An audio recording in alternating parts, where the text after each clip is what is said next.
LoveLine. LoveLine is meant for an adult audience. LoveLine may contain sexually oriented content. Listener discretion is advised. This is LoveLine. LoveLine. With Adam Carolla and Dr. Drew. Hey, everybody, it's LoveLine. I'm Adam. That's Dr. Drew. Phone number 1-800-LOVE-191. Dr. Drew, board certified. Would you shut up with that, Drew? Board certified physician, addiction medicine specialist, and this is it. This is the last time I will tell Drew to shut up while I'm talking. While I'm sure you won't. You'll make good use of the next couple hours. Nah, I got it out of my system over the last 10 years.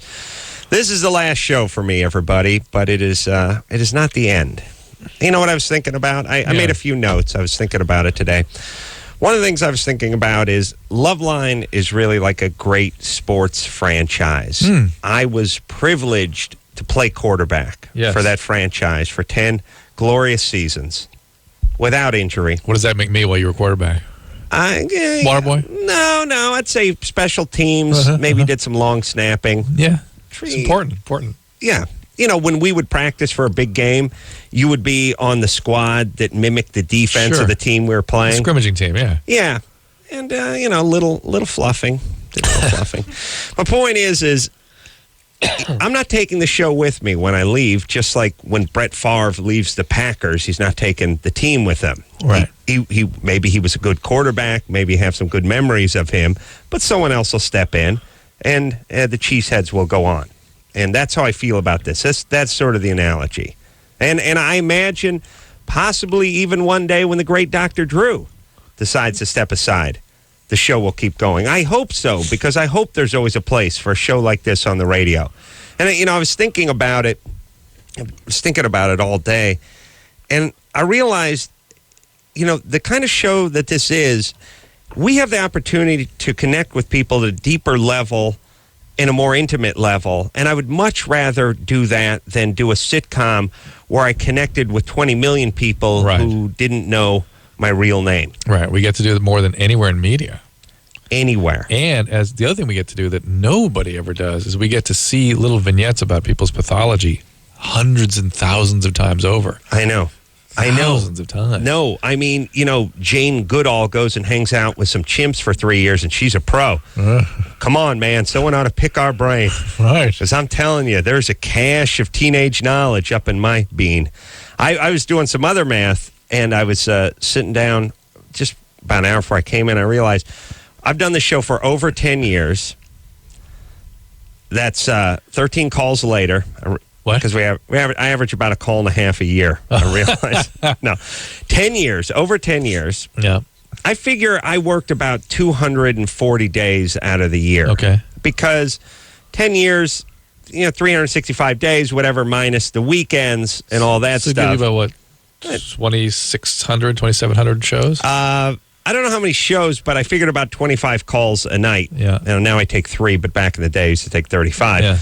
6,000 calls a year and 60,000 calls.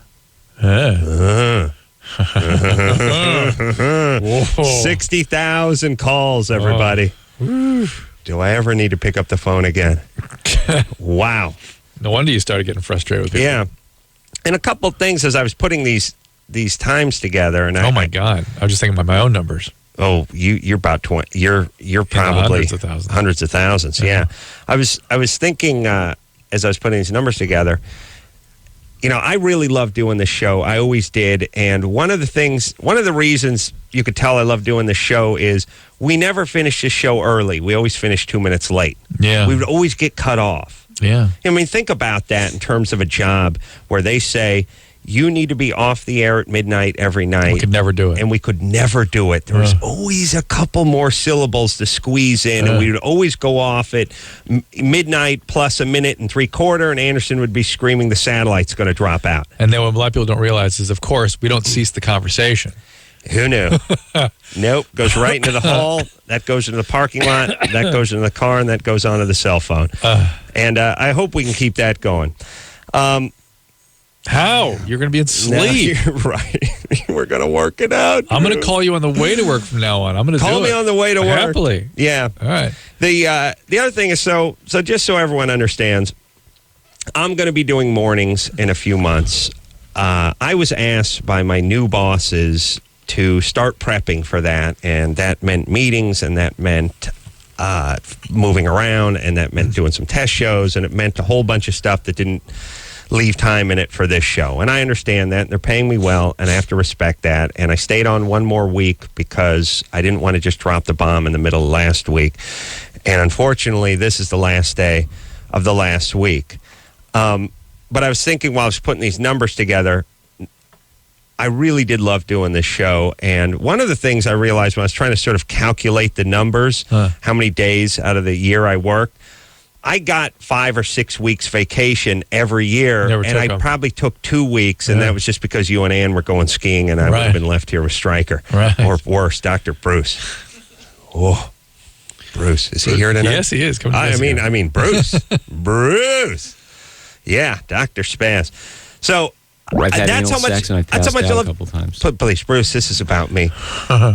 That's how you know a guy loves his job. Yeah. And I'm a lazy guy. Ask anyone who's worked with me. I am lazy. I actually wanted to come in when I had vacation time. You know, it really is extraordinary. None of that you would do the 1 to 3 a.m. shifts in the East that we used to have to do when we travel. Yes. And for a lazy guy to just pull that off. Yeah. No, I really... you were never late or anything? I really dig it and dug it because of the connection and because of the people who listen to the show and because of the much deeper connection I feel like you can get even in nighttime radio over. I think you get a much deeper connection in radio in general. Yes. Over TV. For sure. Oh, man. Yeah. You know what was really interesting? And then I'll get into the nighttime, daytime thing because I think it gets even deeper at night. If you think about it, it's like putting a black sack over your head. You're like some cameraman from CNN that's being transported by the Shiite Muslims. Right. You know, you hear everything, you can't see anything. And how about them? The callers are just in an isolation tank too. They're by themselves in their room. Nothing going on, no distractions. Right, it's deeper. Yeah, you're right. It is much deeper, and that to me is endlessly fascinating and provocative and interesting. And for some reason, Drew and I seem to be the only guys that are really into that. Yeah, I know. Now, there's a lot of guys who do late night radio, but they're pissed off. They want to do daytime radio or they want to do morning radio. Right. Or they like talking about superficial material at night. Right. Politics or something. I like flying under the radar. Yeah. And I liked penetrating into what I felt was a sort of deeper into the skull of the people that are listening to the show. And as my wife went on to the LoveLine Companion tonight and read me some of the heartfelt, I don't want to call them condolences, but goodbyes and farewells. I started to well up. I couldn't believe it, hearing these teenagers talking about, starting to listen in the 7th grade when they were 13 years old, and now they've graduated college and have 2 kids, and oh my God. And that's the other thing I realized about this show, and I say this show, I don't mean me, I mean this show, because this show was around 10, 13 years before I got here, and God willing, it'll be here 10, 13, 100 years after I leave. But this show caught people not only at night when they were vulnerable, but at a vulnerable age. Not hardened, jaded. When you're 30, it's like you're either Republican or you're Democrat, you're gay or straight, you're whatever, conservative or liberal. You are what you are. And then you just seek out people who share the same opinions you do. If you're right-wing, you listen to Rush Limbaugh. Right. And if you're left, you listen to Al Franken, and that's about it. And they just agree. You just nod your head at your own stupid points. This is much more about being a human. You catch people when they haven't declared a major yet. You catch them at 14, 13, 15, 16 years old, and you can grow with them, or they can grow with you. And I just felt like that was a privilege. It's nice. All right. I got people to thank. I also think we should review your history too. It's something we've never really done on the radio. No, I mean how this all came about. All right. We've never really done that. We haven't? Not on the radio. All right, well, keep talking. I'm taking a sip. Well, Adam, people don't know, got onto morning show radio in Los Angeles by doing a character called Mr. Burcham, you can see on Crank Actors. Got that opportunity while swinging a Hamler, you were also Hammer, yes. Hamler sounds like a great sandwich. You were Also, the Hamler. You were and cheese. No, Yes. Swiss. Yeah, put Swiss and grill it. Would you grill a Hamler? Light grill. Hamler. Light mail. Hamler. Yeah. What would the Hamler have on it, Drew? I think it would have some crowd on it. That's one of the great. Obviously, it's got it'd be ham. like a Reuben with a thinly sliced ham. Yeah. Although they did have the turkey Hamler. Oh, of course, too, which was a smoked turkey ham, Yeah, but of course. The turkey Hamler. Yeah, of course. Yeah, go ahead. You know what? I like to eat the Hamler. Little French dressing, little Russian. Oh, of course. Little Yeah. Russian We'll put it in the dressing, sandwich dip it for on, you. Yeah. Spread it on the sandwich. Hamler and some of those thick cut fries. Hamler and fries. Yeah, it's good. Yeah. What was I talking about? And a coleslaw. So you tell Wait the a minute, story. you don't have coleslaw? Of course we do. What's How going dare on? you? You How- do? Of Okay. course. All right, what were we saying? Oh, I was swinging a Hamler. Swinging a Hamler, and you were a boxing instructor. Yes. And you heard on the morning show here in Los Angeles that there was going to be a boxing match Yes. between Jimmy Kimmel, who was at that point the sports guy on the morning show, Yes. and Michael the maintenance man. Yeah. Yeah. So even Michelle's going, oh my God. And Serious, Michelle? It goes. This is now 12, 13 years ago. Well, it's deep and it's weird because I was teaching a boxing class in Pasadena. I think like a 6:30 to 7:30 class In or the something. morning. Yeah, which now seems late.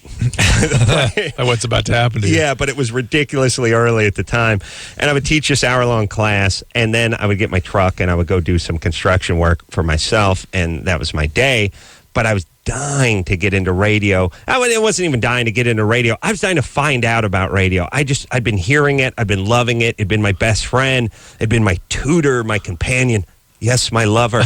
It had been everything for so many years, and I was always so drawn to it and never had a clue about it. Never knew anyone. Always listened to Drew. Always listened to LoveLine, K-Rock, Kevin and Bean. Loved Jimmy on Kevin and Bean, although Jimmy was nobody back then. And the thing that people don't realize when you look back historically, you go, well, sure, Jimmy was nobody, but somehow you knew he was somebody. No, he was nobody. You don't know people are, first time I met Jimmy, pulled up in a gold and rust RX-7 that was about 14 years old, was dragging the muffler. And my first impression is like, whoa, this is radio? My truck's nicer than this guy's piece of ass. And he just moved out from Tucson. He'd only been on the radio out here in K-Rock for a couple of weeks, maybe a month. Oh, really? When that happened? I didn't know Yes. that. Oh, my goodness. So I'm driving. So I finished teaching my boxing class. I get in my truck and I'm going over the hill. I'm going over Laurel Canyon to go onto the west side to deliver an entertainment unit I built for a woman named Marjorie Gross, who's now deceased and who died just 8 months to a year later. Huh. You know this story, I think, Drew. The name sounds familiar. She was a writer for Seinfeld. Yeah. And she was 40, early 40s, whatever. And she just bought a house on the west side and she died of cancer, Ooh. tragically, just a few months later. Huh. I didn't know she had cancer at the time, and I remember being very envious of her because she bought a nice house, she had a nice car, she was writing for Seinfeld. I was like, oh my God, you're living my dream. This is awesome, And I wasn't thinking at the time about stardom or radio or national this or that. I was just thinking, man, this woman's making a living in the industry doing comedy. This is amazing. Huh. So I was driving over the hill and I was listening to Star, but Seacrest went into a break and I switched it. I remember switching it over to K-Rock, and there was Kevin and Bean, and Jimmy was doing his sports. And again, the ploy was Jimmy was calling in from home. That was the initial thing. And everyone seemed to hate him, and they always joked that he wasn't going to last. And I was just as naive as anyone and was just sort of buying into it and figured he was calling from home, and he was at his mom's house and all that.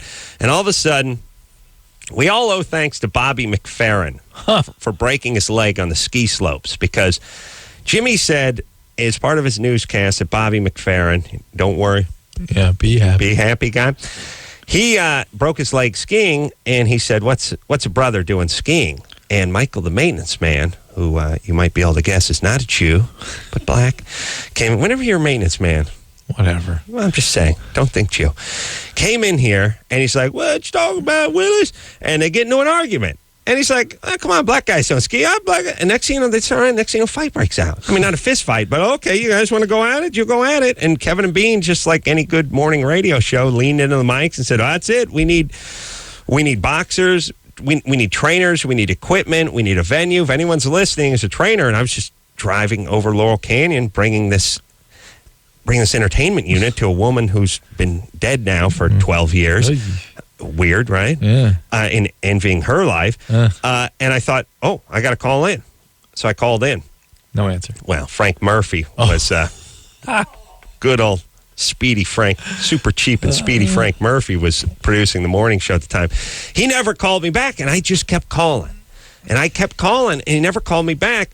And here's where the message part comes, Kitty. I should say kitties. Pick up the phone. Well, no. I headed down in person. Perseverance. Yeah.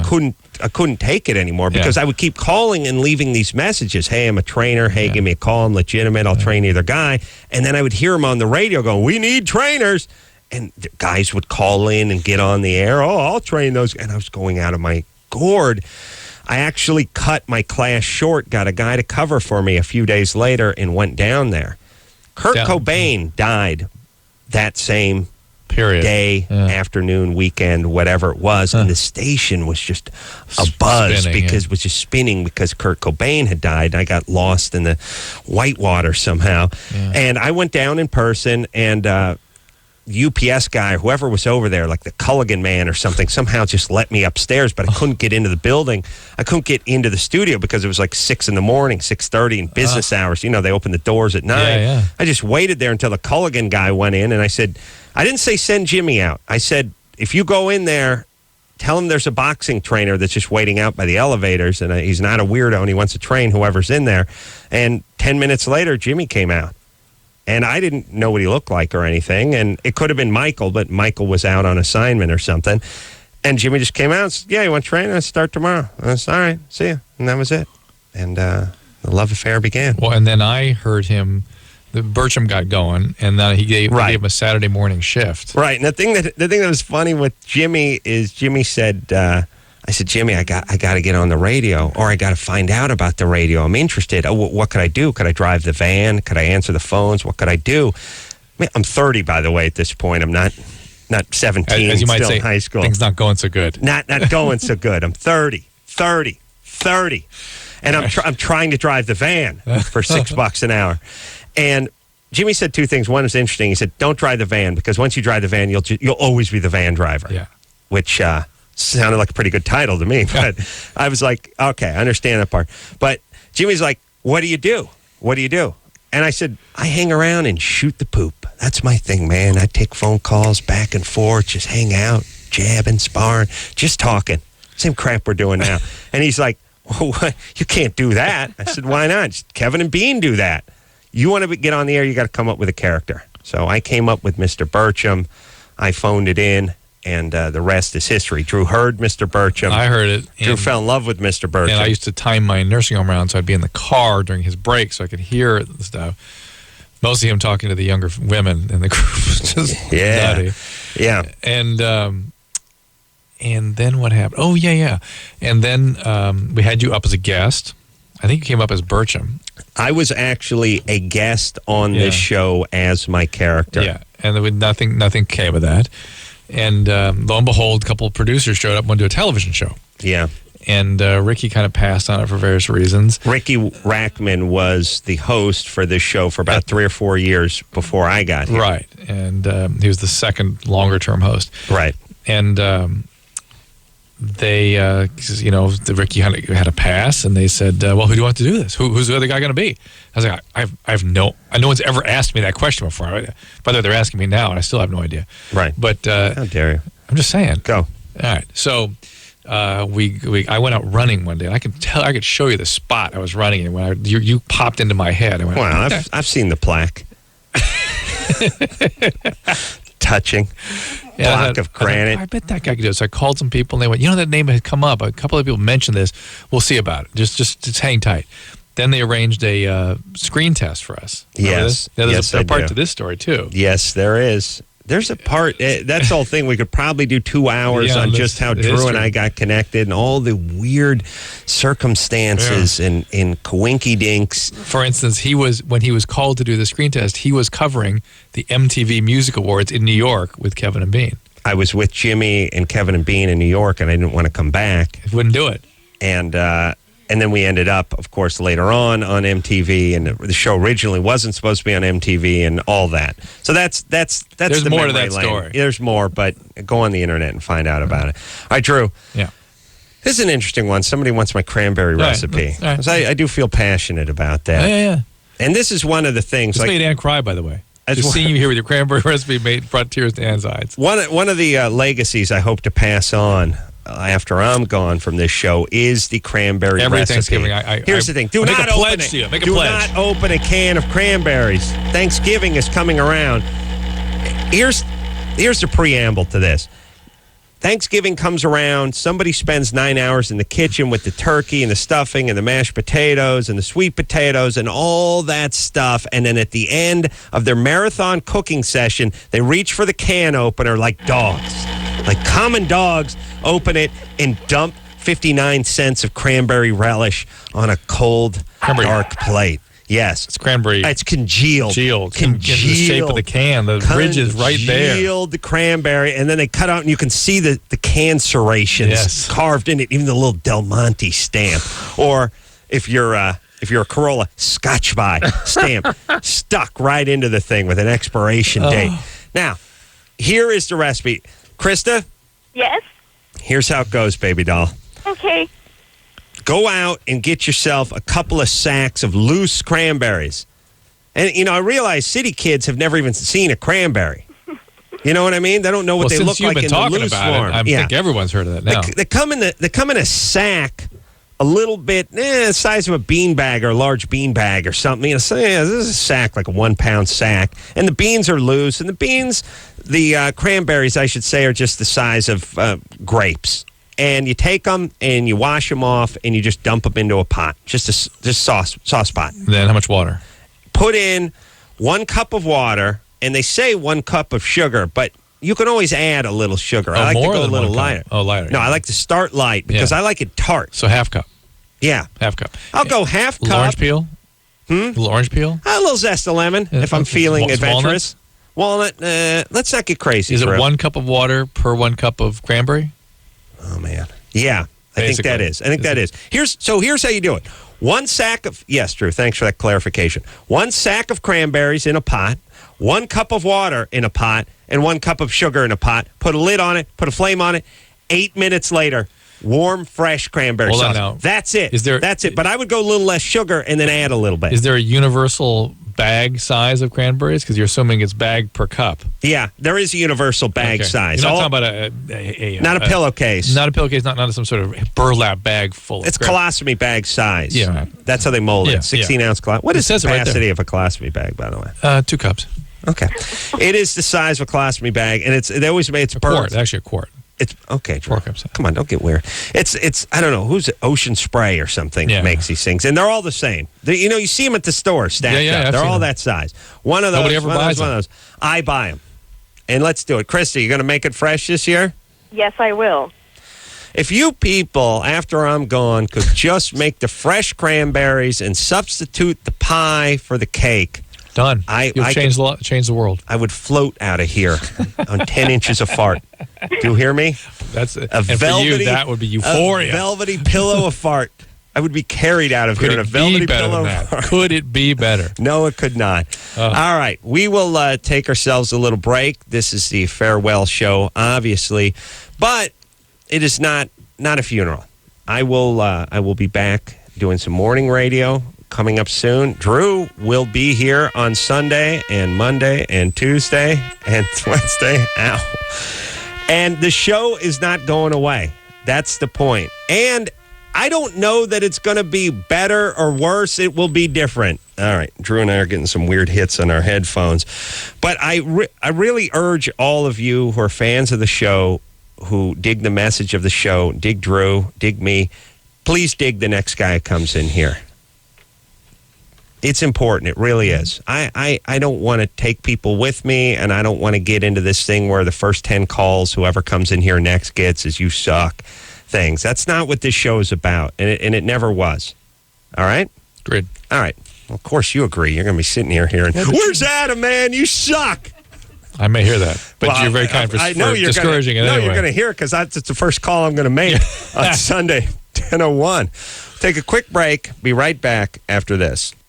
Thank you for calling LoveLine. Your call will be answered in the order it seems interesting. Call LoveLine. Call 1-800-LOVE-191. LoveLine is brought to you by 10,000 Fists, the new album from Disturbed.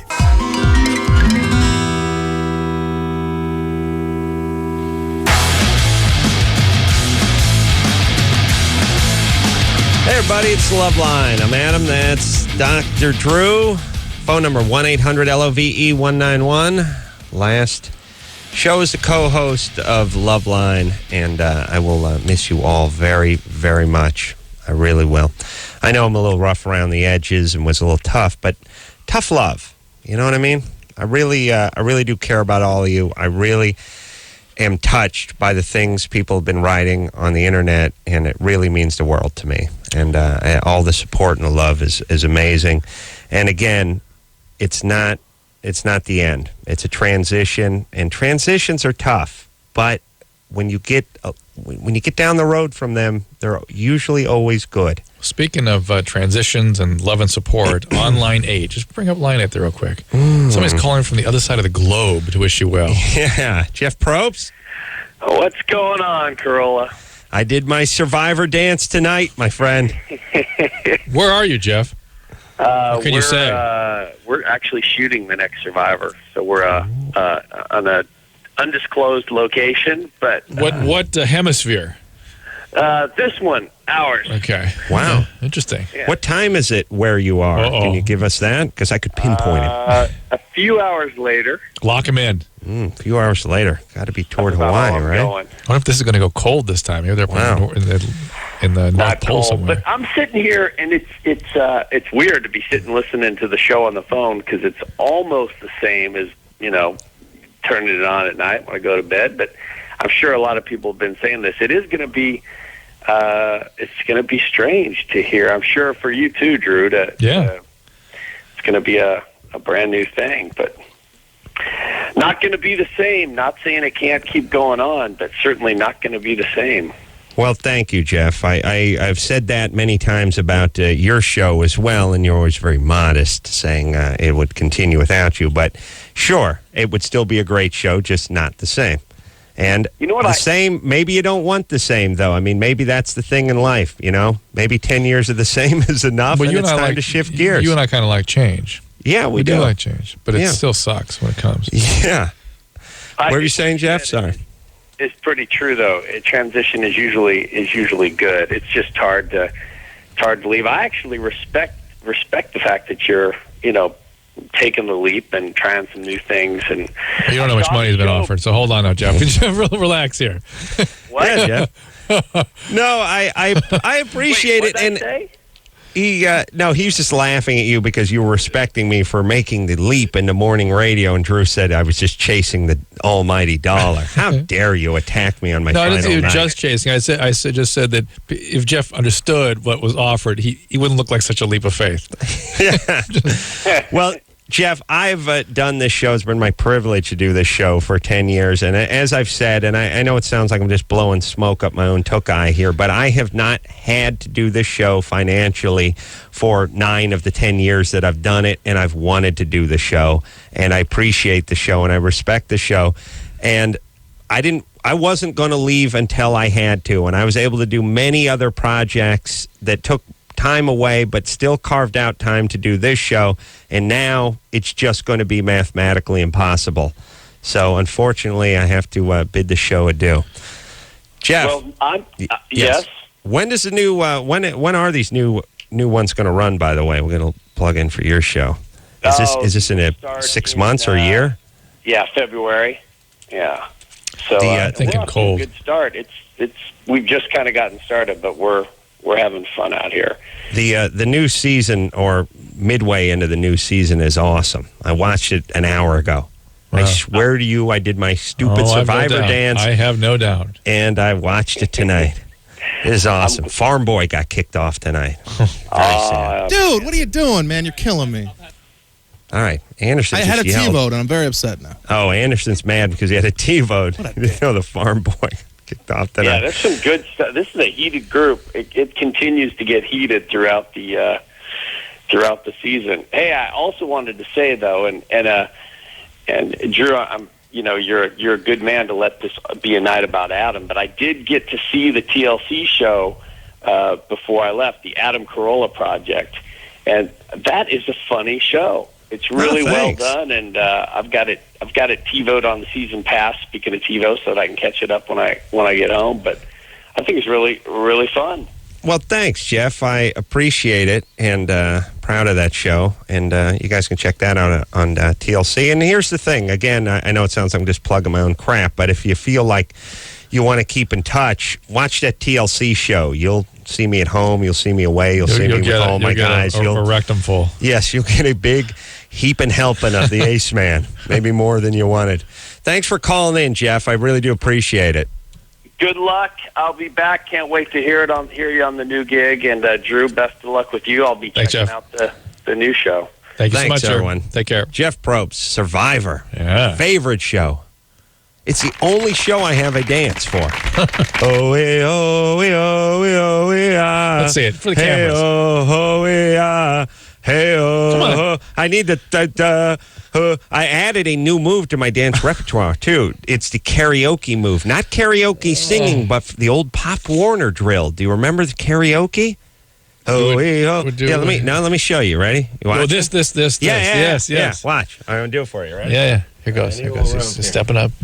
Come on, here you go. Wait, I gotta take my cans off. That'll be funny. He's like, what happened to Carolla? He died his last night doing LoveLine. What happened? He was demonstrating the karaoke move for Drew, and he hit his head on the side of the console. All right, hold on. You ready? All right. Give it. All right. There you go. Do it like this, and watch the feet.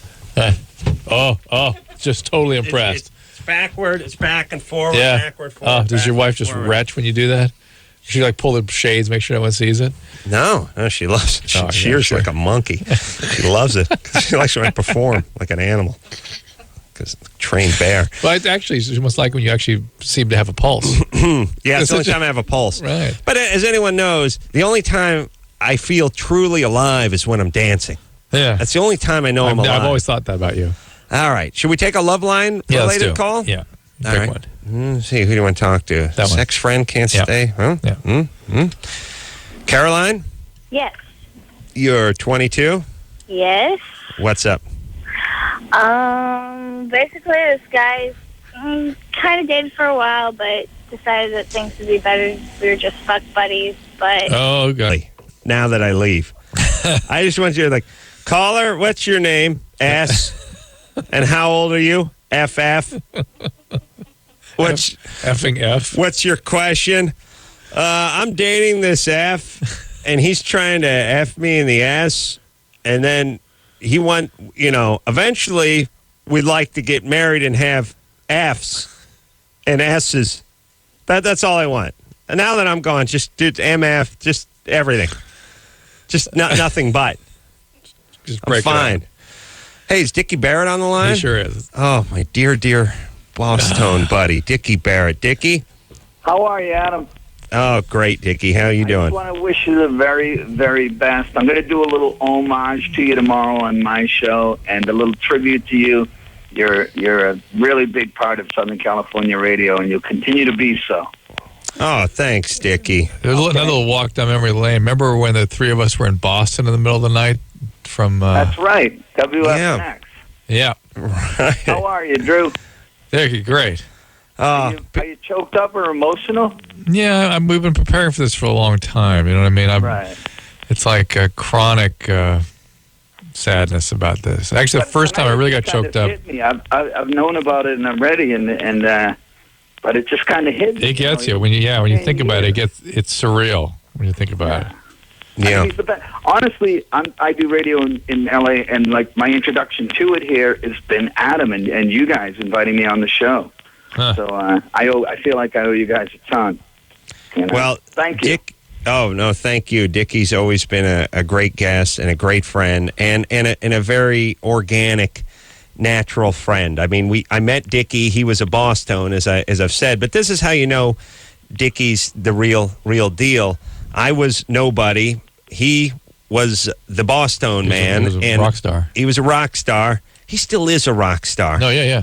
He just, but I mean, at that moment. No, he's a rock star. Barely one at the time, but go ahead. Yeah. No, I'm saying he's a rock star that makes $30,000 a year doing morning local radio. That's all I'm saying. But still a rock star in my eyes.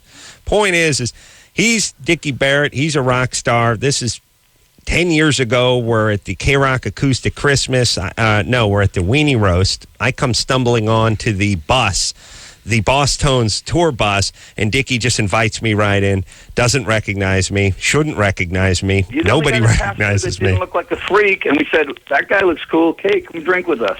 And came in and cracked a few beers, and then a year later I was hosting this show, and he was there, and we've been in love ever since, and now I see him at Kimmel's every Sunday when he's cheering on the What do you want to hear tomorrow? Do you want to hear Belly of the Whale or Gene McDaniels? What do you want to hear? It's for you. I would like to hear, I'd like to hear Gene McDaniels. Which one? He wants to hear the Edmund Fitzgerald.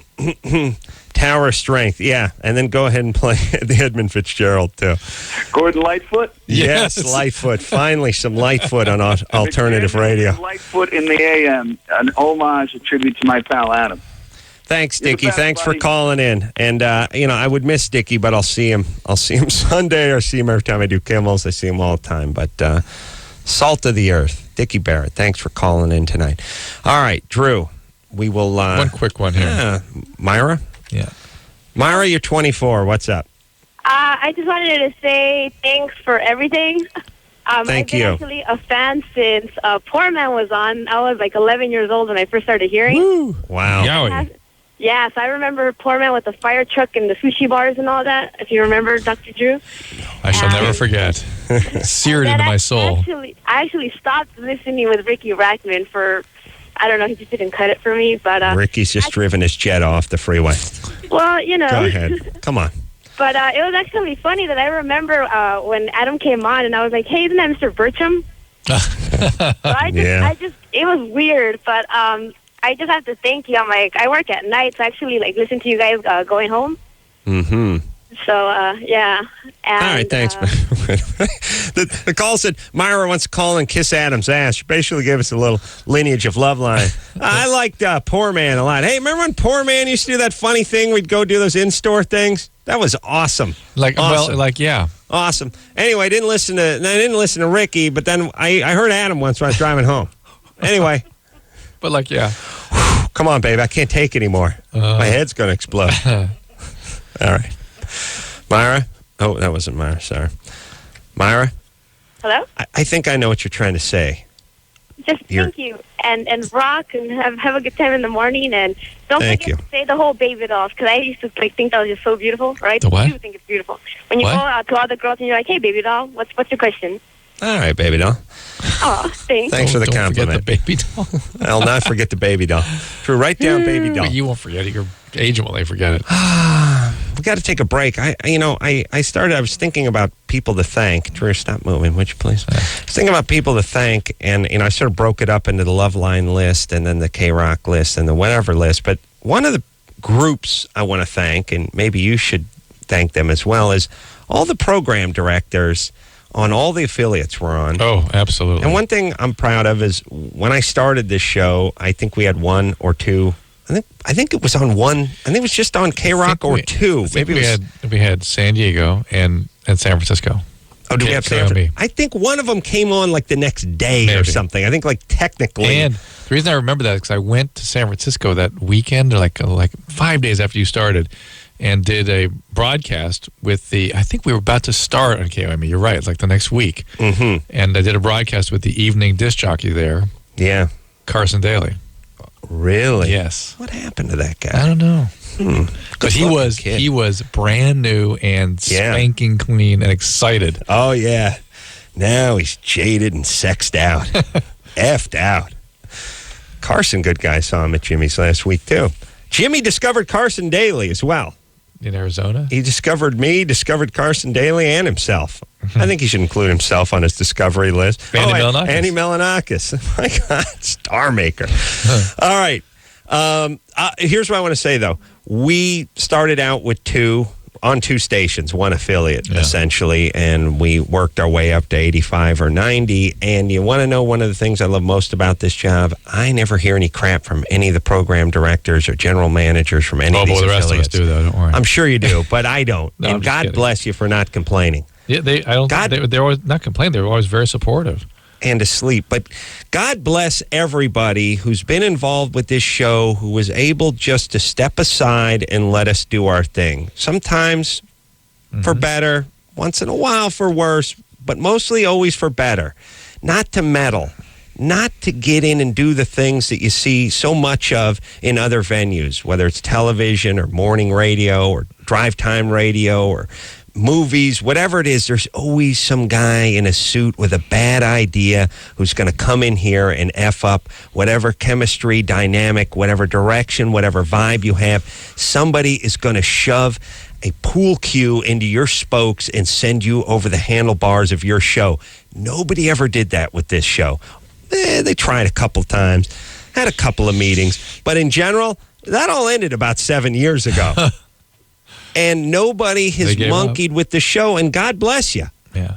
I mean it. You know, everyone wants to thank people that went and physically did something. How about the people that just said, you know what, I'll pay for it, I'll step aside, I'll let them do their thing. I really want to thank all the programmers and all the general managers and all the people and all the fans and all the folks and all the affiliates who we never get a chance to really see, meet, or touch. I want to thank all you people for always supporting this show and being so generous and kind whenever we came out to do a broadcast from wherever, because we were doing Dawson's Creek in North Carolina for 7 horrible days. You know, and letting us use their studios. They were always awesome. Yeah. And every guy from the engineer to the late night guy to the janitor to the program director was always great and generous with us. So I want to thank all of you. All right, we'll take a quick break and we'll be right back after this.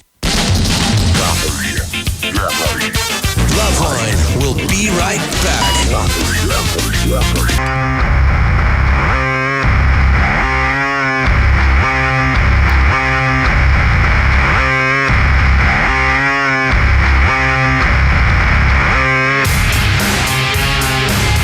Hey, everybody, it's LoveLine. I'm Adam. That's Dr. Drew. Phone number 1-800-LOVE-191. Thanks for tuning in on the Farewell Show. Couple of thoughts. I'm getting kind of scared. Why? Because we're halfway through the Farewell Show. I'm like in denial. You know what I mean? I know, and it flew by, too. I know. I don't like that. This is weird. It is. I feel like a sick person. I'm like, Old me. I've been in like...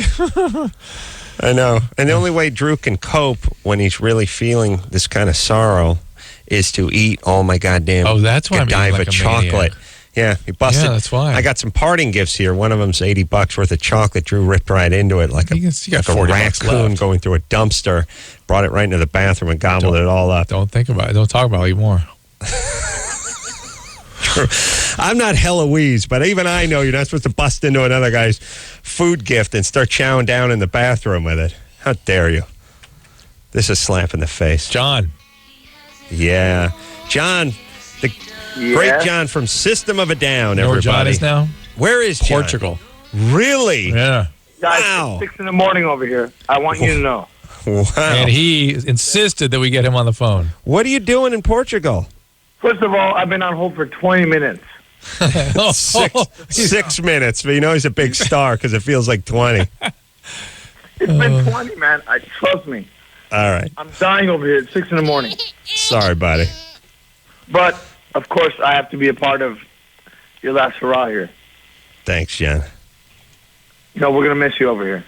I do appreciate that. And System of a Down has always been, well, we feel like we discovered System of a Down in a certain way because they were playing a concert. God, what was it now? 6, 7, 8 years ago? It was at a Best Buy. At a parking lot in Pasadena. Yeah, Best Buy parking lot. Do you know what year that was, John? I have no idea. Yeah, 88? 6 a.m. I don't know. Yeah. John, and then System of a Down came in here, and we discovered our mutual love for Armenian food. Not Armenian service, but Armenian food. And then we really bonded. I got a story for you. I'm sorry. Yeah, go ahead. I went to Zonku on Burbank. Yeah. Okay? Mm-hmm. And I asked for all white meat chicken sandwich. And And they looked at me like I just came off of Mars. Yeah. cannot have. Hey, Anderson, play. Listen, I'll pay you whatever you want. Just make me a white meat sandwich, Oh, all slap white in the meat face. sandwich. And they were like, we don't have white meat chicken. Yeah. What? I know. You have chickens that have white meat. Make me a white meat sandwich. No, they love no. Play. Yeah, here it is. Beverage. It's So you know what I did? I ordered 3 sandwiches. No, and cannot I just made have. the white meat part. No, out of all cannot three. have. No, cannot have. No, you cannot have. No mixing. No, cannot have. Read menu. No white meat. No, get fired. No. Yeah. I'm kind of sad, man. This is the last time the 3 of us are going to be on the air together. Well, I know. Let's but, make a pact that we'll do it again sometime. Well, somewhere, we'll go somehow. out. We'll go out to eat. But it's on the air. You said. But look, We'll have a new restaurant show. We'll have a reality show about the 3 of us go out and eat restaurant food. yes, and John and I really bonded, by the way, over our love of the Taboos porn series. That's where the By the love way, affair started. I finally got part 4. Oh, Awesome. I'll remind you that John ran home, and you followed him. I drove out to John's house to get Taboo too. All right, John, we got to take a break. Thanks very much for calling all the way from Spain. Portugal, right? yeah. Portugal. We'll take a quick break. We'll be right back after this. All right, guys, here's the deal. Dateline. You looking to hook up, sick of wasting time with the wrong person? Dateline. One call's all you need to make. Call the Dateline. 877-889-DATE. Call the Dateline. We'll be right back. LoveLine will be right back.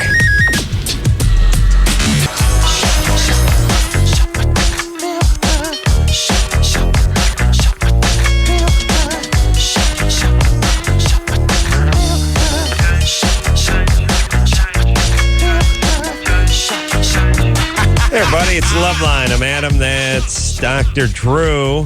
Phone number 1-800-LOVE-191. Well, it's the farewell show, the swan song. Anderson, I don't know if you have anything in the hopper, any favorite moments or best of beats or any of that kind of stuff. But if you don't, would you yank a few just to have at the ready? You know what I did? 118 months ago tonight, I pulled a call, and I'll play that sometime later. We don't have your first night on, unfortunately. They put them in a warehouse somewhere before 96. What do you mean? Probably What do you next mean? to your cars. Yeah. What do you mean? 118 months ago, you pulled a call. What does that mean? I pulled a call from a show 118 months ago tonight. It's I January see. 3rd, 1996. Yeah, I see. we'll play it. It's Let's a hear beat-off it. call. You want to hear it? Here we go. Sure. I cut out most of Ricky for you.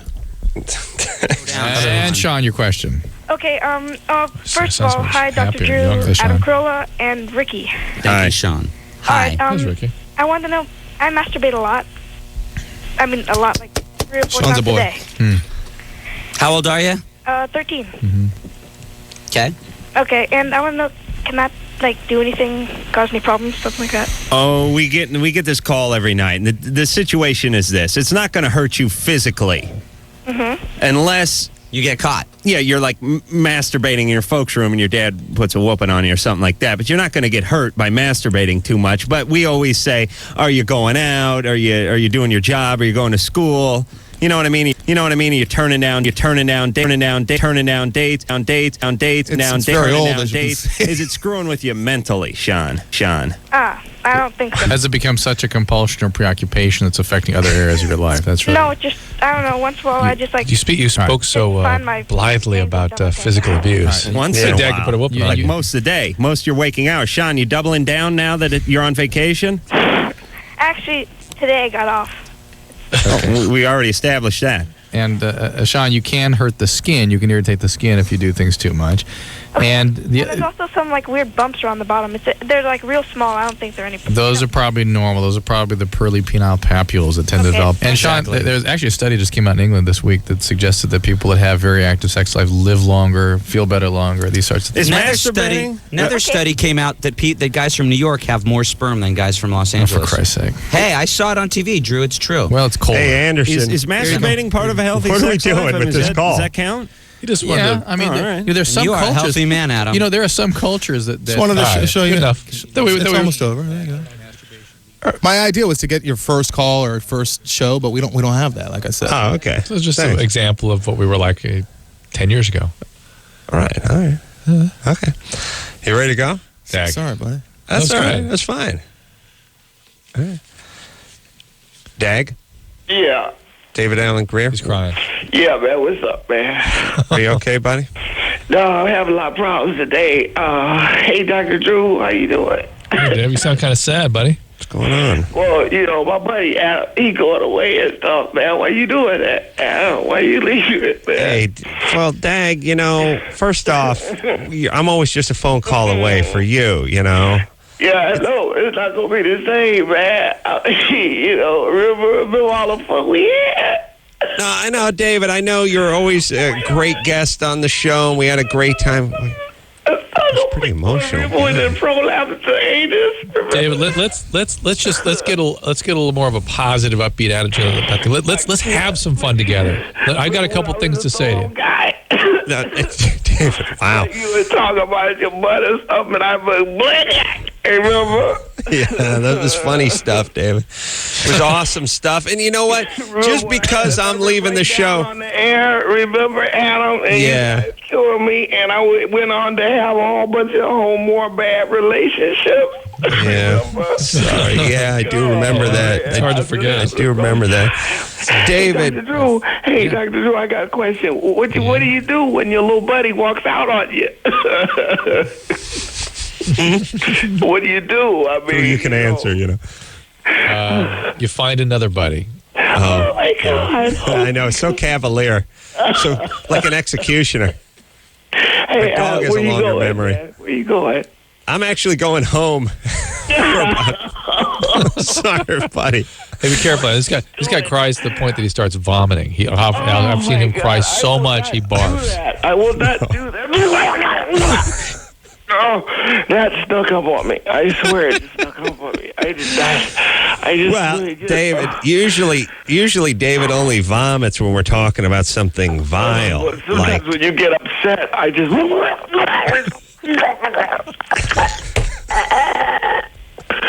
Oh, Dave, are you okay, brother? Right, Dave, you got to get it together because you got to cheer Adam up. David, I need you to pull it together. He needs you to do a couple things. Hold on, let me talk to him. David, I need you to be strong for me. Okay? Okay, yeah. Okay. What you got for me, man? Dr. Drew has the physician's desk reference. I'm there. I'm back on point. He has highlighted 10 or so substances, and as you know, you need to convert them into young black children's names. All right, let's do it, man. I'm back. Or the experiences of the mom of the young black children. Hopefully. You are the mother out on the porch, and you need to find who, Drew? Botanicol. Santa Claus, don't act like you don't hear me. Santa Claus. Perfenazine. Perfenazine.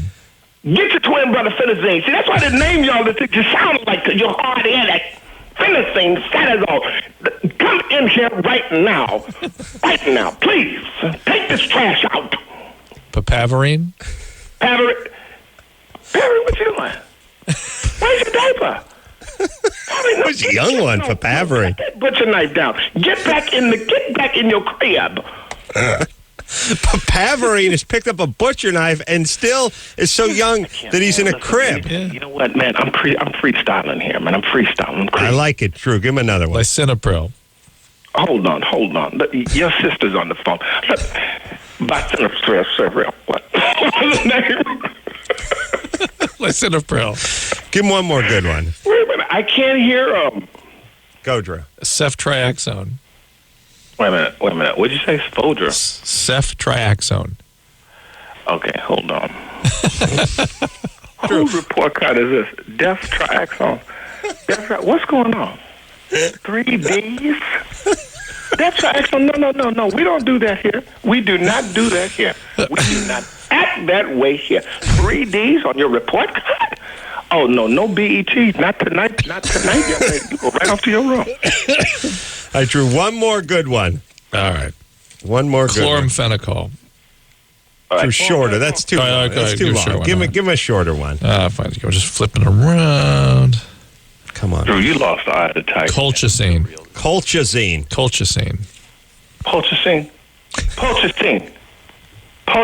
Look at me. Don't you point that BB gun at me. Don't you? You better drop it and run. You better keep running. I'm putting my shoes on. I'm coming out to whoop ass. Colchicine. You better hold still for this ass whooping. That's beautiful.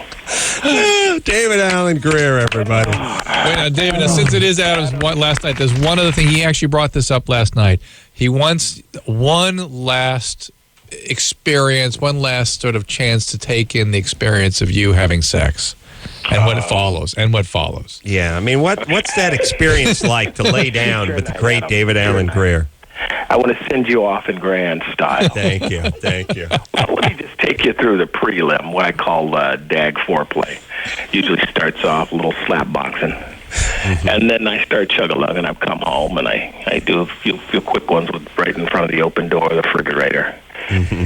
Take that last can, rest it on my forehead, throw that in the floor, and stumble to the bedroom. Mm-hmm. Get up. Hey, you sleep? Come here. Huh? Come here. Come on. Let's do some wrestling. Huh? Don't look at me. Don't you look at me. Don't you always hit me. Don't you look at me. Don't you look at me.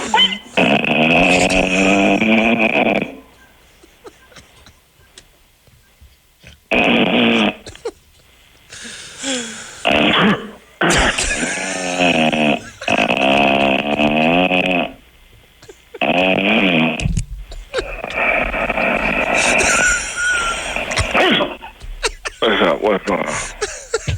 Thanks a lot, man. Thanks.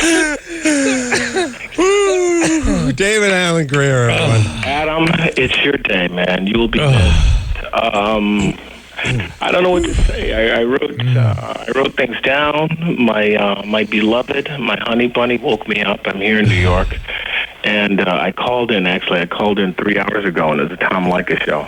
Oh, but he did the same routine. I wanted to say goodbye.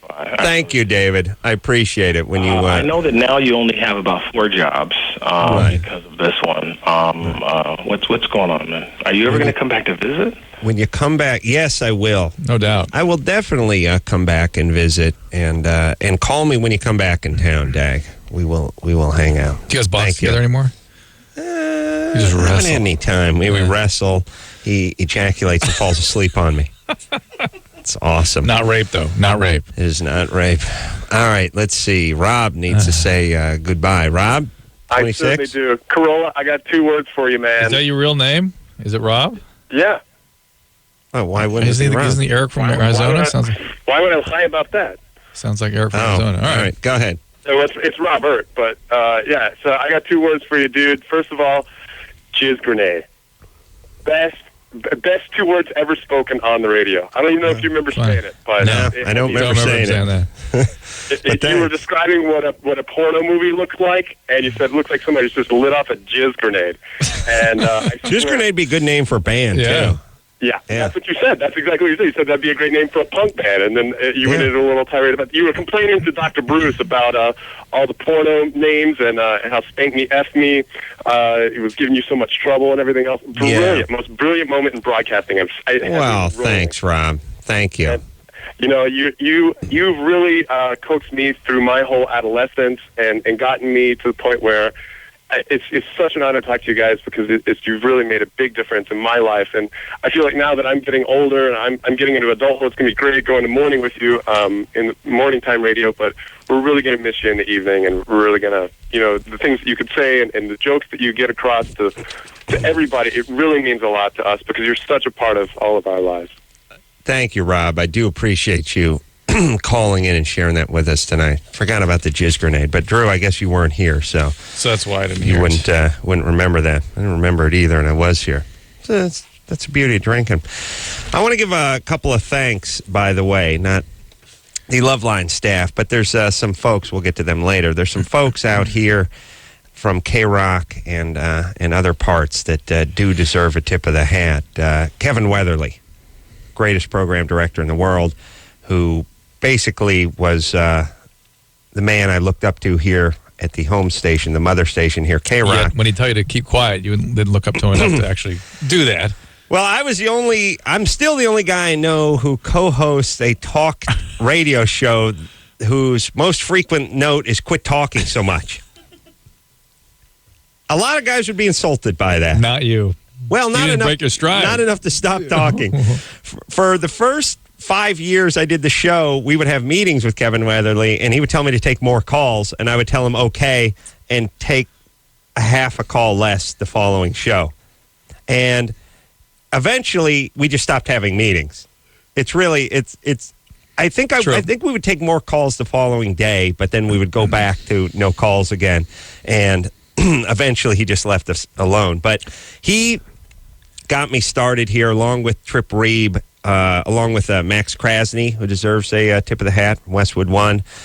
Jimmy Kimmel, again, plucked me out of carpentry and plunked me down in radio. And I always thank him, but you couldn't thank that guy enough. My wife, Lynette, sitting back and letting me leave every single night, probably happy to see me go, but still, and Drew's wife, beautiful wife too, letting us leave every night while they take care of whatever they have to take care of, and letting their man go off in the middle of the night every night and come back to them being asleep. And it's a tough schedule. It's a tough schedule when you're married. I want to give a little shout out to Kevin and Bean out here on K-Rock for getting me started and being generous and opening their doors, their arms, and their phone lines to me many years ago and getting me started in the first place. And everyone here at K-Rock, because even though the show's a national show, its birthplace was and is K-Rock, and these are the people that I've surrounded myself with over the years. All right. Shall we take another phone call? I'm just thinking there's two historical events in the recent history of the show we ought to maybe relive. One was when David Arquette showed up spontaneously. Do we have that? Anderson, you have that on tape? How about the... Drew, what do you do? I just happened to think of it. All right, but you got to tell... No, let's talk. I don't mean... Oh, you want to relive it? Yes. Oh, yeah. all right. I thought you act like things are going to happen when you set it up that way. No. All right. I wonder if he had it, but I didn't Drew, do me a favor. Do me one favor, one good favor. Please promise me you'll continue to do horrible radio after I'm gone. Is there any alternative? Yeah, because I like to... so we'll do a little reenactment. Yeah. Let's go to some phone calls. Hold on, Adam. Before we go to the phone calls, there's one moment that stands out in this show. Actually, a couple. One of them is a little something called David Arquette. Anderson? Huh? What? No, I don't have that. Okay, well, we can talk about it, can't we? Drew, promise me, whoever the next host is, you will do that to them. Is there another way? Promise me you will call for stuff to Anderson that he never has. The other one that I know you're going to talk about, though, Drew. What's the other one? The Holocaust. The Holocaust. That was the other one. Oh, okay. Let's hear that then. Yeah, Let's set it up. Let's set it up. Well, man, we were just talking about this a couple of weeks ago. That's the stripper, the phone sex operator I told her to use subliminal suggestions so her clients didn't orgasm as fast so she could make more money by keeping them on the phone. And I think Tom Arnold was in there that night. I told her to mention the Holocaust subliminally, just work it in. It's going to add 10 minutes to the guy, before he has his orgasm when he hears Holocaust.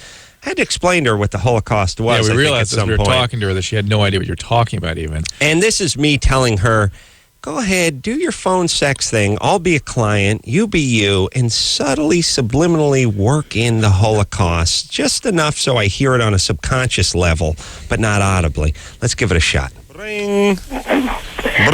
Hi, how you doing? Ooh, hi, what's your name? I'm Sugar. Who Sugar. I'm Ace. Hey, Ace. Yeah. What are you wearing? Well, I'm wearing a nice black garter. Just thinking about the Holocaust right now. Thinking about the I like Holocaust. play it out, Anderson, because it's funny to hear Tom Arnold go berserk if you do have it. Tom Arnold, I laughed. All right, let's see. I did what Drew did. And then the David Arquette thing. Just doesn't relive that now. Oh, you want to relive it? Yeah. Well, David Arquette. It's probably better just to talk about it. It's just a funny story. We were in the old Westwood One studio, and we were talking about actors, and I don't know if it was like Crispin Glover or these actors. There's a lot of actors out there that just seem nuts, certifiably insane. And I was saying, how do these guys work? How do they get to the set? You were talking about John Malkovich. John Malkovich seems nuts. How does he memorize all his lines? How do all these guys do this stuff? And then I used David Arquette as an example. The guy seems nuts. He seemed more nuts at the time. Yeah. And by the way, you qualified it with, we love him. He was one of our dear friends. We love him on the show. He's a great guy. Good guy. He's special kind of nuts, but certifiable. Certifiable. You had Spike Jonze on in the cast of being John Malkovich. That's right. Thank you, Anderson. Wow. We did. That's who the cast was then? I mean, that's who was guesting? Yeah. Spike Jonze. Spike Jonze. Wow. And we're talking about being John Malkovich, I guess. Yeah. And I was saying David Arquette is nuts.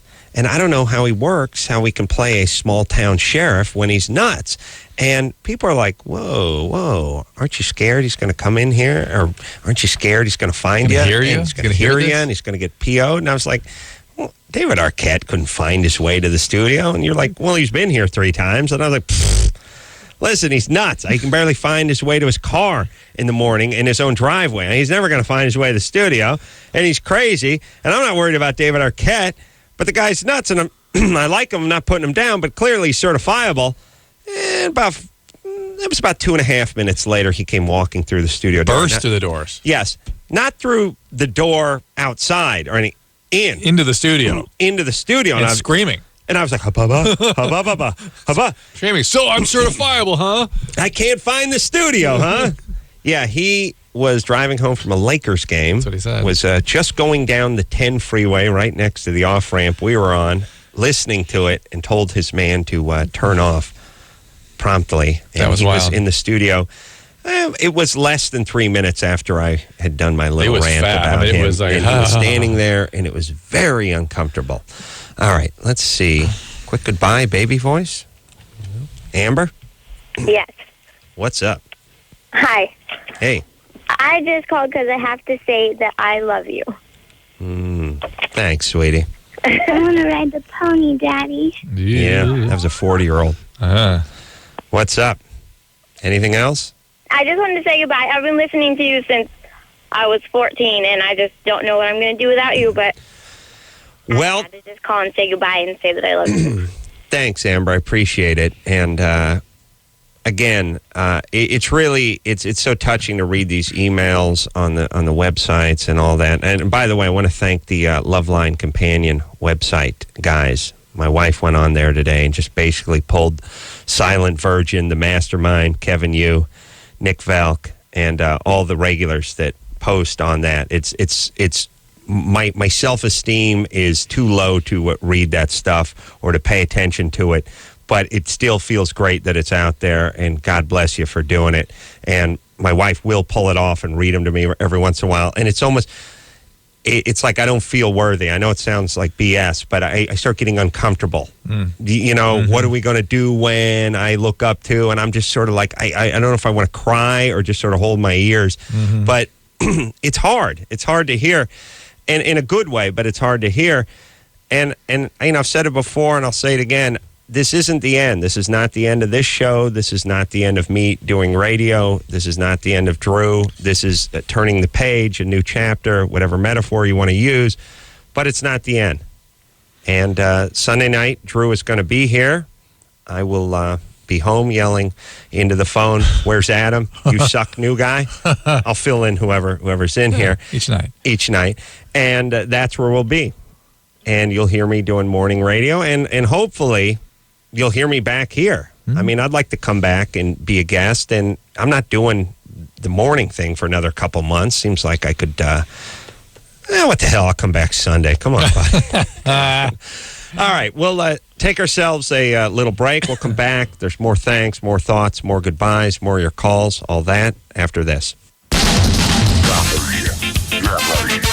LoveLine will be right back.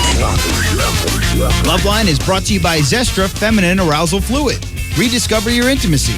Rediscover yourself with Zestra.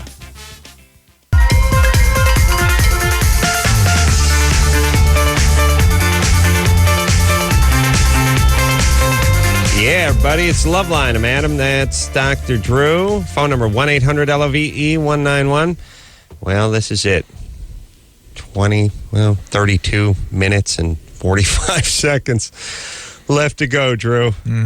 It's going by quick.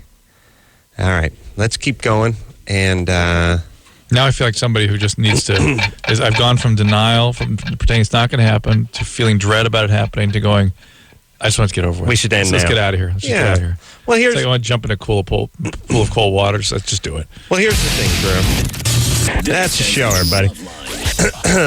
Here's the thing. We have gone, as I've said, 2 minutes heavy every night for the last 10 years. I figure we've done 70 extra shows with that extra 2 minutes that we've run heavy. Absolutely. So really, 33 minutes back. We could get it off. Yeah. All right. Let's see. Hey, one quick last story. The Heather Graham story. Well, you tell it, Drew. Well, Adam, we had Heather Graham on back before she was a star, and was it during a commercial break or when we were on the air? It's on the air. Adam says, "What else are you working on right now?" And she goes, "Well, I'm doing a project kind of excited about. It's about the porn industry in the '70s. I wear roller skates the entire film, and I'm very excited about it." Adam looked at her and said, "What?" Said her name was Roller Girl. Oh, Roller Girl. And he said, what? Hold on. Drew punched a microphone, by the way. Not for the last time. No. By the way, because when you average 9 every quarter hour. Didn't want to disappoint you on your last night. Drew punched the mic. A couple guys came to see the show and it's like, when is Drew going to punch the mic? And I'm like, when isn't Drew going to punch the mic? That's the real question. And there you go. Did you guys get it? Caught it? Drew socked the mic. It's awesome. Yeah. Anyway, he leaned into her and went, what is the matter with you? Who is your representation? You're pretty but Drew, you're forgetting the rest too, which is she goes, Burt Reynolds and Marky Mark are in this. Oh. Burt Reynolds is fresh off of Cop and a Half. Right. Marky Mark is the underpants guy at the time. You think about his career before Boogie Nights. He had no acting. Mark Wahlberg was a Calvin Klein underpants model who was with his Funky Bunch or something back then. Some boy band thing. Yeah, it was with the Funky Bunch. Yeah. So the point is you got the guy from the Funky Bunch, you got the guy from Cop and a Half, and you're playing Roller Girl. It's like, oh my God, what are you thinking? What happened? Your career, Sweet Pea. She was kind of PO'd about it, I remember, but I was serious, and then later on turned out to be Boogie Nights. It was my favorite movie of the year. All right, Drew. All right. Pick somebody you want to talk to. Let's talk to, who do you want to talk to? That one. This one? Yeah. All right. Take a LoveLine call. Leah? Hello? You're 16? Yeah. What's up? Oh my God, I can't believe I'm talking to you guys. I'm so excited. Ooh. You're 16, huh? Yeah. Say more Ovaltine, please. I knew you were going to make me say that if I called. Say it. Like Jell-O. Oh, more Jell-O. Say more. No, say Ovaltine. Yell, more Ovaltine, please. Mom. More Ovaltine, Mom. And do it with a lot of zest and verve. Okay, well, what do you want me to say? You said a lot of things.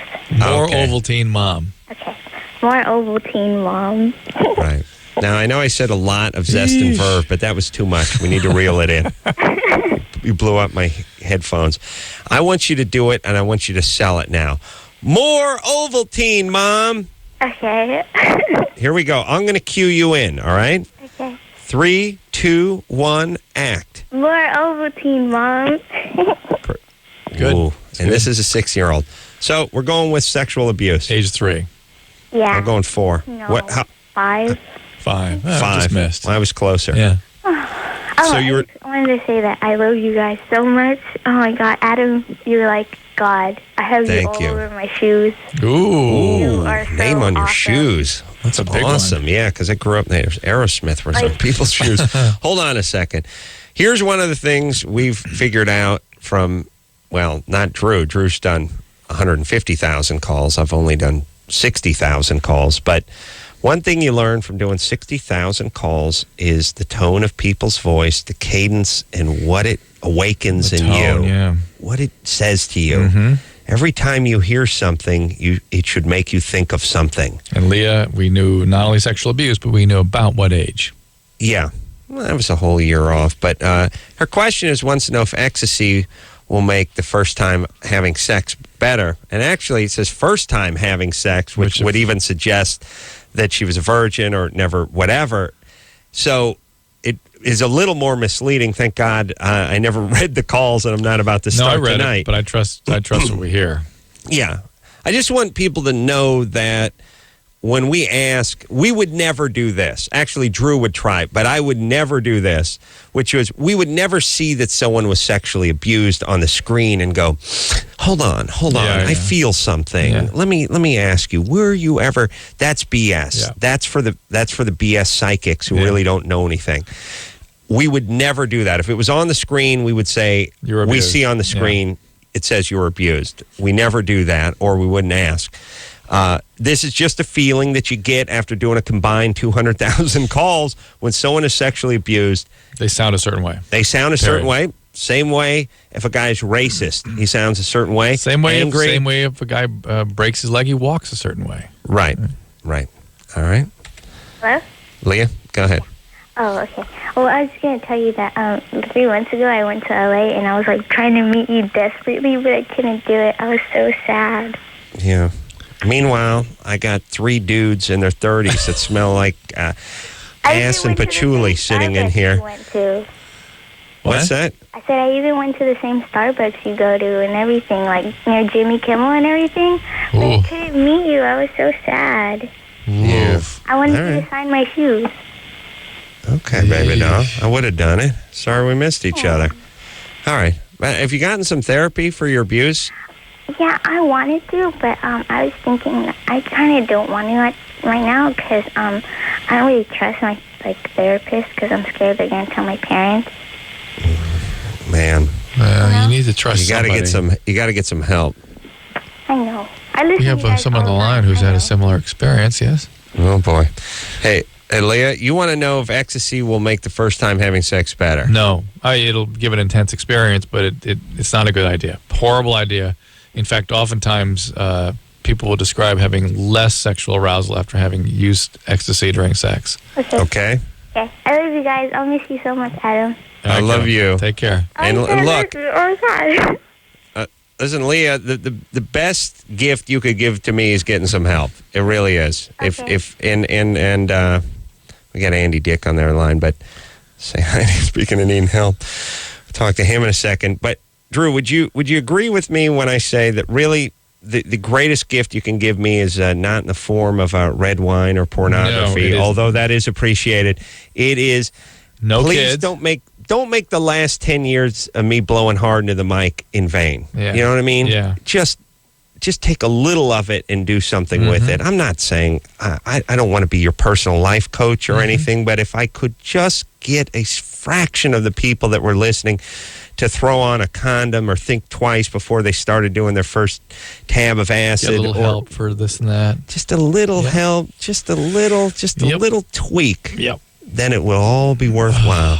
All right, let's talk to the great Andy Dick. Andy Dick? Oh, my good friend, Adam Carolla. Ooh. How are you, Andy? Oh, I'm sad. Thanks, buddy. I'm sad that you're leaving. I am, too. How are you, Andy? I'm good, actually. Really, really good. I'm doing a, you guys have probably heard of that Master Cleanser fast.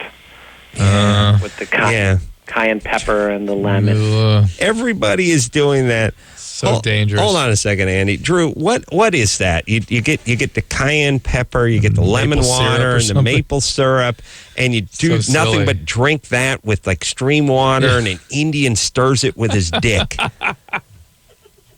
What is that, Drew? Does that help anyone? It's fasting. It's fasting with a little bit of sugar.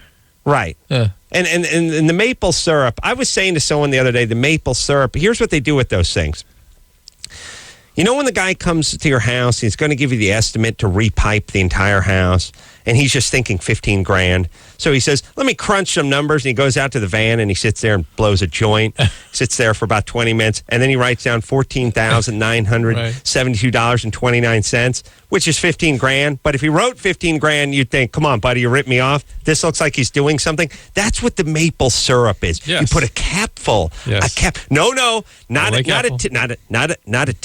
tablespoon, a teaspoon of maple syrup, and not Mrs. Buttersworth either. And all this BS. Meanwhile, it's just a bunch of hot sugar water you're drinking with a little lemon in it. Cayenne might suppress appetite a little bit too. So look, it's like not eating. Yes. Just having. And by the way, not eating doesn't cleanse you. Does not cleanse you. I know, you know what we're doing? We're living in this society where we don't have to forage for food, where we're not hungry, where there's overabundance. So what we do is we overindulge, we drink too much, we eat too much, we smoke too much, and then we flog ourselves with these crazy diets. Let everyone just mellow out. There's no, stop. That's the legacy I want to leave behind. Stop with the ass flushing. Stop with the barium enemas. Stop putting the coffee up the ass. Stop with all the up the ass stuff. It has nothing to do with anything. You don't feel. I'll tell you what makes you feel better. If you leave that legacy, I feel like those 10 years will not have been in vain.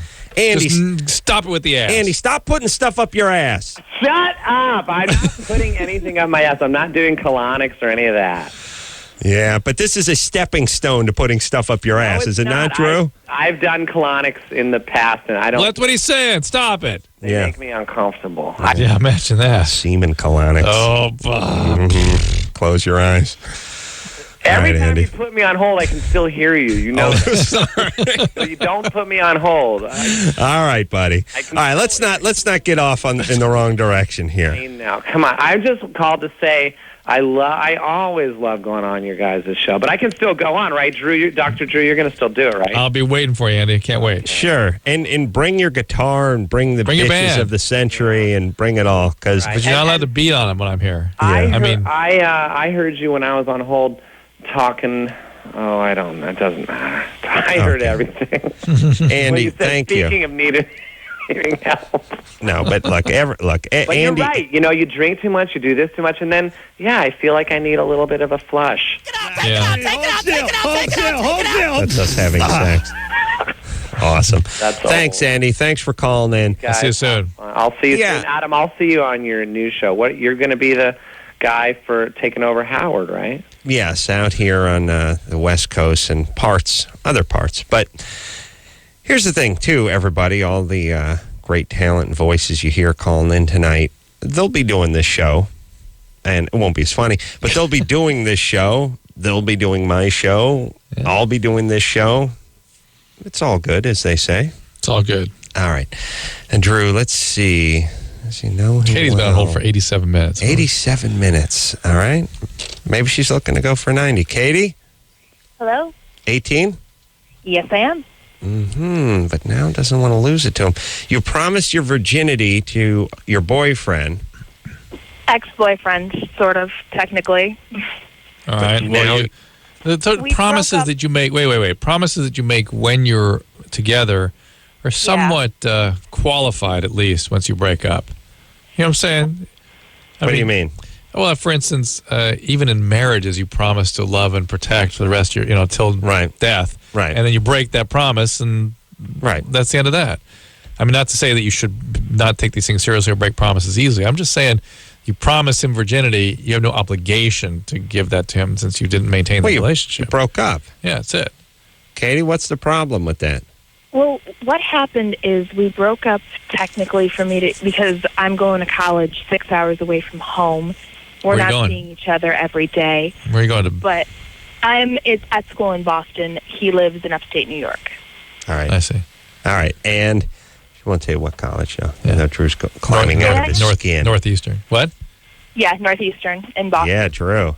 Well, what the hell do I know? There's 45 colleges in Boston. How did I pick that one? I know. It's a big college town. Yeah. But I picked the school you go to. Isn't that weird? No. That is pretty weird. It is weird. Well, yes, thank you. Listen, here's the one part about this show I'm never going to miss is, listen, you tell your boyfriend working over at the batting cage that he's got to straighten up and fly right. And by the way, what does your boyfriend do for a living? Works at a batting cage. Oh, You didn't want to say anything when I just guessed he was working in a batting cage? Well, he does work at a batting cage. Yeah, I know. You didn't find it peculiar that I guessed your boyfriend worked at a batting cage of all places? Huh, I guess. Okay. Anyway, I got a question. Not going to miss that part of the show. Yeah. Not going to miss it. You picked the one college amongst the 45 that she did actually attend, and then you got to ring her like a bar rag to get that. Now you never get the compliment. You just get the. That is weird. Right. That's kind of weird. Yeah. Yes. All right. Yeah. How the hell did I know that?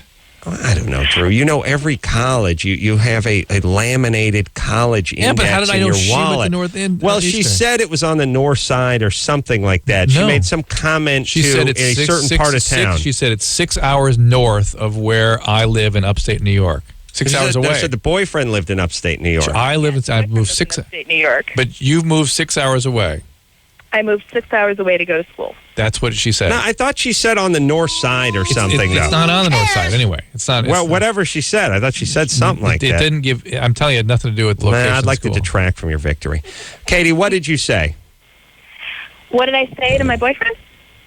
Now, what did you say to us that led me to conclude you went to Northeastern? I don't think people listen to us, by the way. No, the guy I talked to before they put me on with you asked me where I went to school, and I said Northeastern. So I think that's how you guessed. No, I didn't get that information. That's what we get. That's why we don't get credit for this. I was gonna screw all of you. I'm leaving. There's on the board here. It says promise virginity to boyfriend, but now doesn't want to lose it to him. Yeah, but she told the guy before that. I don't know who she was talking to, even, let alone what she told him. Come on, Drew. Here's what happened, Drew. Our screener got what college she went to. Yeah. Slipped you a little note. You pretended to guess it, and then you patted yourself on the back. Where is he? Where's my note? There it is. It's clear as day. Clear as day. Stephanie? Yes, hi. 32. I'm so happy to talk to you, Adam. I wanted to say that you have influenced my life. Thank you. And that the way you have influenced my life is your LoveLine shtick has become part of my superego. Uh-oh. What do you mean? Do you actually hear his voice? By the way, let me just work this out. It's like, I love you, Adam. All right? She's now at 150 pounds. You've influenced my life. She's up to 170. Your voice has become part of my superego. Oh, now we're 2 bells. Stephanie? 148.55, no lie. Okay. All right. Keep going. Keep going with the praising and the stroking. But actually, when I went out on this date, I was heavier. Interesting. Keep going. I guess she went on a date. With a guy, and he was being a blowhard. He was like, well, if you're nice, I'll teach you to skateboard. And your voice popped into my head saying, this guy's an a-hole. You actually heard it? Yeah. Oh, thank you. If it tells you to kill, ignore it. You know what I'm saying? Well, the moral of the story is you have you kind of taught me how to differentiate with men, because I've grown up in an all-female household, so men have been kind of like really foreign. Mm-hmm. Okay, thanks, babe. Whew, I never felt better in my life. I really haven't. Boy, I tell you, these compliments, it's too much. It's too much, Drew. It's more than one man can stand. You know? I'm on cloud 9. I can't take it anymore. It's become too. It must be you know tough what it's for you. like? It's like when you eat so much fudge, it's so sweet, it almost tastes sour at this point. It's so saccharine sweet, the outpouring of love. Yeah. Oh, the listeners never disappoint. All right, everyone, home stretch. We'll be back after this. 1-800-LOVE-191. LoveLine will be right back.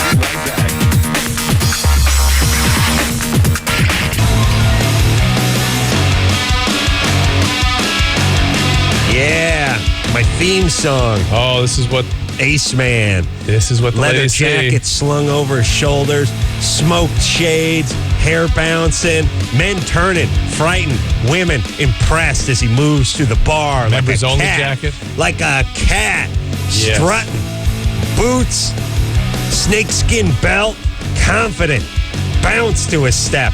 This is my music. That is how he feels This on the is inside. what I This is what hear. he This hears, is what what he I feels, hear. what he sees. Right. And now we've got to look at what the ladies see as he struts by. There we go. Never gets old. There we go. Speaking of things that never get old, the great Jimmy Kimmel on line 7. Jimmy? I really am getting old. I wanted to call in because I didn't think it was right that you end such a glorious run with Andy Dick as the last celebrity. Thank you. And I thought it was fitting that you end this with a little Germany and Florida. Well, but not only that, that's a good idea, but the fact that you started it all, ending it is also quite fitting too. Yes. Not ending it, but I mean finishing with. It all got started at the writers' table at Jimmy Kimmel Live. No, I mean Jimmy starting you off on radio. Oh, well, too. that's true too, as well as the Germany or Florida. Hopefully it just continues to flourish, but it is a great show, and you guys should be very proud of everything you've done. And let me gush for a second too. I mean, it's been a pleasure of sort of, I don't know, life-changing proportion. I mean, I really appreciate everything about Adam and what he's done for me and my family, and taught me a lot. And it's been a pleasure of, of life. Life-changing is not the right word. I can't quite come up with the right word. It's a part of my life. No, not ruining. Well, there's been that element to it, but it's about life being a big part of my life, and I appreciate that. Well, I was thinking about Drew and my other partner, Jimmy, and I realized Jimmy and I are very much alike, and we really enjoy each other, probably because it's like beating off into a mirror whenever we see each other. But Drew and Jimmy is a really smart guy, and Drew's a really smart guy, and I'm a smart guy, I will say. But Drew and I are very different, and it's rare that people who are very different enjoy each other as much as we do. Everything I know, you don't know, and everything you know, I don't know, and we seem to enjoy that about each other. Yes. And you've taught me a good deal. I appreciate it. And you've taught me a good deal. I had no idea what pearly penile papules were before I met you. I just thought there were bumps on my joint. Okay. Jimmy, you are the reason, by the way, I'm sitting here, and I'll never forget that. And I do appreciate. Thanks, pal. And believe me, it's been more of a pleasure for me listening to you guys every night. But now comes the important thing: Germany or Florida. Whoever wins this edition is the champion for all time. Wow. Okay, here we go. Are you ready? Yep. Here we go. Ich. Oh, we heard this one already. Zucker. Ich sage mich nur haben Sie die Renkung bitte. Oh, this is tough. Yeah.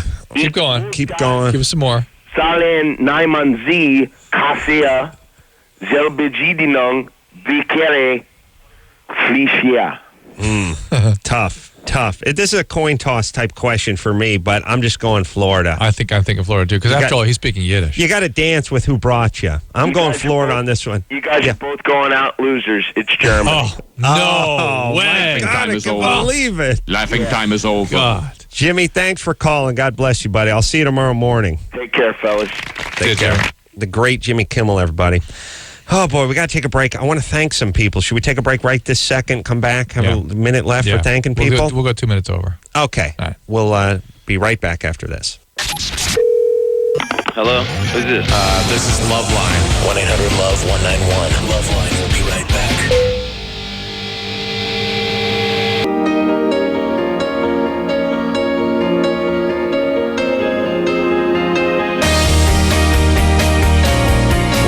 Thanks a lot. It's been a great ride. I want to give some thanks where thanks are due. Some people here, some people not here. Phone screener Sherry. Always a delight. Yeah. For her. Tara, don't call me Tara, goddammit. Even miss my nemesis phone screener, Tara, don't call me Tara. The evil phone screener. Yes. Engineer Mike, great guy, stopped by tonight. Brian, phone screener Brian, Chris, engineer Chris, Patricia. Stop by too. Rick, Marcus, Michelle, Anderson. We've had our differences along the way, but a great engineer. Nobody faster with those fingers, and love those drops, buddy. Gonna miss you. Gonna miss Lauren for doing a great job. Junior producer Lauren, just one junior. Oh. Of course, producer Ann, fantastic. A pleasure, a thrill. Love you, baby. It's been great. Lance, the new phone screener. Never met you, but fantastic job, brother. Feel like you're my brother. What can I say, everybody? It's been awesome. It's been a privilege. Drew, it's just been It's been my privilege. It really has. It's been mine. And it's been way more than a professional relationship. And I hope it continues long after this stops. I trust it will. And again, if you're a friend of mine and you're a fan of mine, please support this show. It's an important show, and it's important that it keeps going. And don't worry, this is not goodbye. This is the little temporary break, and then we'll all be back together soon. Yeah. Yes. So, for the final time, until next time, this is Adam Carolla for Dr. Drew saying, mahalo. Yeah. This has been LoveLine. LoveLine. The opinions expressed on this show are not necessarily those of the staff, management, sponsors, or the station. The producer for LoveLine is Ann Ingold. LoveLine is a presentation of Westwood One Entertainment.